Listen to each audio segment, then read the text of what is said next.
Gusto mo bang malaman kung paano gumawa ng smooth and soft na leche flan?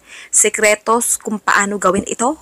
Ayan, kung gusto mo malaman, eto na dahil itong recipe na gagawin natin ay, tumatagal to ng 1 buwan mahigit. Ayan, nag-caramelize na tayo ng asukal na medyo sunog. Ganyan kasi gusto ko, yung medyo may mapait na lasa para nalalabanan niya yung tamis. Nung nag-caramelize natin na bilang yon. Next, ayan, maghanda tayo ng 8 itlog. Kahit anong size ng itlog, basta itlog, wag lang pugo at itlog ng ostrich, okay?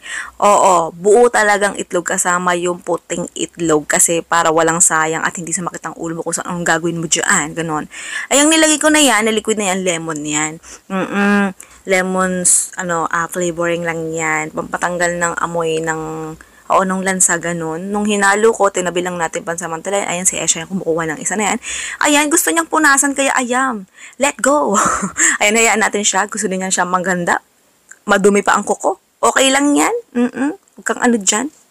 Kami naman magdala yung gumagawa. Ayan, naglagay na ako ng evaporated milk, 370 ml. Tapos, ayan, 360 ml naman ng 2 dilata ng condensed milk. Di ko lang kung narinig yung mga aso rito. Gusto na atang magiging, vlogger dito. Gusto na mag-voice over. Baka gusto umestra dito sa ating, charot lang. Ayan, yan yung hinalo natin kaninang itlog, ha. Tapos haluin mo lang dahan-dahan. Kung gusto mong mahirapan maghalo at gusto mong may tapon-tapon at makalat, gayahin mo yung ginawa ko. Ganyan ang kalit gawin mong mangkok. Charot lang. Yan, next niyan, pagka sinalin mo yan, kinanggam kay strainer para mas smooth yung texture niya, para masala yung mga itlog kasing puti, may mga buo-buo yan, kailangan, kung makikita nyo, ganon. Bilis ng video natin, bilisan natin. Ayan, i-oven natin, lagyan mo ng tubig yung loob ng oven para hindi masyadong dry. Lutuin mo lang yan, depende sa gusto mong tagal. Siguro mga 1 oras na higit ko yan niluto. Ganon lang, tas mga 210 degrees Celsius yung lakas ng, apoy dun sa oven natin. Kasi oven kasi yun. Tapos ayan, nirep ko yan ha, tapos kinabukasan ko na tinanggal sa baking pan. Ganun yung sikreto kasi sobrang soft, sobrang lambot kasi niyan.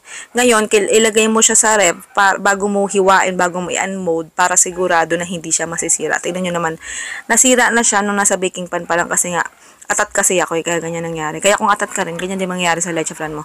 Pero kung gusto mong buo-buo na siya, hindi mo na kailangang hiwa-hiwain at ganun, gusto mo naka-shape na nakalagay na sa lalagyan, ayan, gamit ka ng lalagyan na, tapos diretso mo na sa oven. Yun nga lang, kailangan gamit ka ng mga aluminum foil para hindi malusaw sa oven. Alam mo na, kasi nga, oven nga.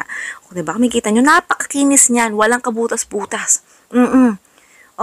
Ilong mo lang ang may malaking butas. Charot lang. Ayan, diba? Sobrang sarap nito. Nakaka-addict ang lasa, nakakamiss ang lasa. Kaya kung gusto mong itry ito, tignan mo naman, napaka-smooth, napakakinis. E din lista ng recipe at costing natin. Kung gusto mo itinda at nakadepende dito sa ating, in-slice ko, 36 slice yan na. Kung gusto mong ganyan, andyan yung costing kung gusto mong gayahin. Kung gusto mo itinda, ikaw bahala. Kung sa tingin mo, hindi maganda tong recipe ko, edi wag kang gumawa. Ganun lang yan. Sige na, goodbye, good luck. Love you.